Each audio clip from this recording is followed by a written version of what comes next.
How to use Adobe Premiere Pro 25.5 version. So in this version, which is updated in September 2025, they've added 90 plus modern real-time effects and transitions and new animation tools. So let's talk about these real-time effects and transitions. So they've added more transformers, essentials like mosaic impacts, star wipes, and so on.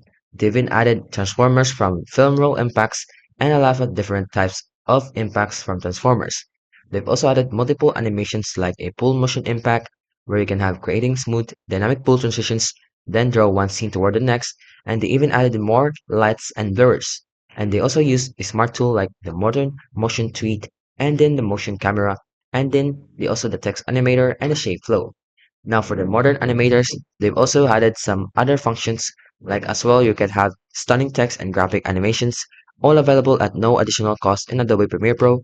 Just update your Premiere Pro to the 25.5 version. If you like this video, don't forget to like, subscribe, and turn on the notification.